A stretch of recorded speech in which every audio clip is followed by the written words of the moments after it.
You ready? Yep. All right. I'm Asantianna Austin. I'm an author, student, and public speaker.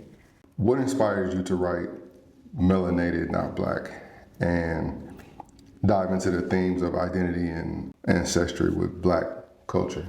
What inspired me was it was a mix of my love for writing and a combination of my own experiences when I first went off to college. So I've always loved to write. I've always been extremely well at school.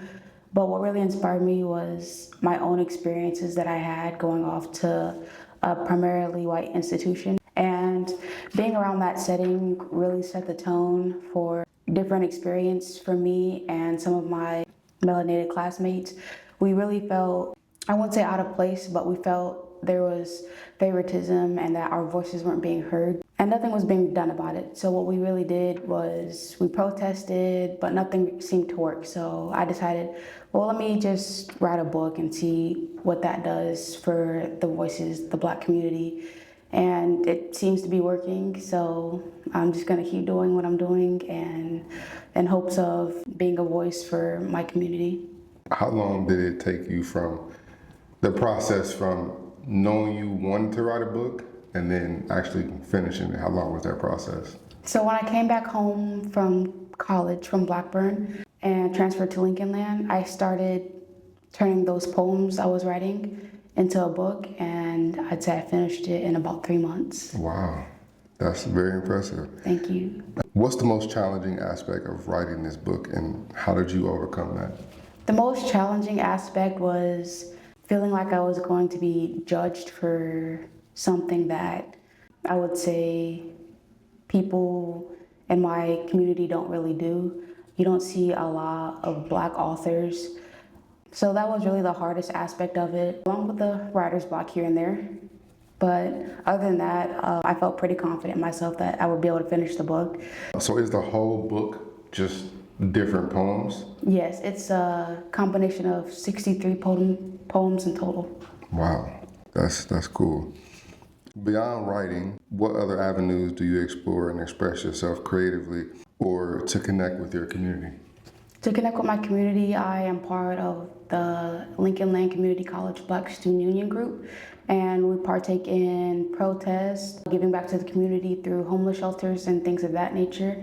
So not really like anything creative, but more so like a volunteerism kind of thing. Can you share some insight to the research and exploration of Black culture that shaped the content of your book? Absolutely. So it was more so like a cultural aspect. I would be in the library for hours after class and even before class, and I would read what other authors of melanated skin would write about and what their issues would seem like. And it was very similar to what I wrote about, and I just wanted to see how far along that they got with their book about solving their issues, if it was just writing a book or protests or even writing a series of books within that one book.